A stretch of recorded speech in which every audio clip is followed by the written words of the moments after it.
प्रसंग सांगतो. हे मुसलमान किती नीच असतात त्याचे उत्तम उदाहरण. हिंदू मुस्लिम भाईभाईच्या घोषणा देणाऱ्या नालायक खालच्या वरच्या तोंडाने खाणाऱ्या हिंदूंना याच्यात बुद्धीचा प्रकाश कधी पडल ते याच्यावर उत्तम उदाहरण. बंडा सिंग माहिती रविदादा माझ्यापेक्षा खूप चांगले इतिहास सांगतात. बंडा सिंग होता, त्याचं पोरग होतं 4.5 वर्षाचं. तिथं बसले 4.5 वर्षाचं. 4.5 वर्षाचं पोरग होतं. त्या पोराला विचारलं यांनी, जल्लादांनी विचारलं, अत्यंत क्रूर मुद्रा असती त्यांची. त्यांनी विचारलं धर्म परिवर्तन करणार का?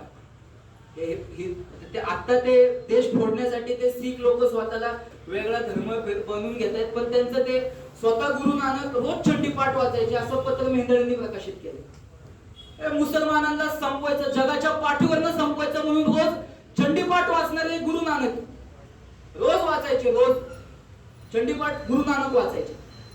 तर ते हिंदू धर्मात त्यांचं प्रेम होतं, त्यांची देवीची घोषणा होती, ती मला माहित नाहीये. त्या 4.5 वर्षाच्या पोरांनी, 4.5 वर्षाच्या बर का, वय वर्ष 4.5, लक्षात घ्या 4.5 वर्ष काय असतं ते. त्यांनी म्हणला मी इस्लाम कबूल करणार नाही असं वर्णने त्या 4.5 पोराची सुनता केली. हिंदू मुस्लिम भाईभाईच्या घोषणा द्या अजून, आणि चालू आहेत देशात, अजून पण चालू आहे.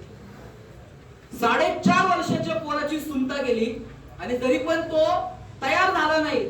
4.5 वर्षाच्या पोराच्या हृदयात खंजर घालण्यात आली, त्याचं हृदय काढलं, त्याच्या बापाच्या तोंडात कोंबलं. हा आहे इस्लाम. किती सांगू, 4.5 वर्षाच्या पोरासोबत हा मांडलेला इस्लामी सत्ताधीशांनी मांडलेला अत्याचार होता.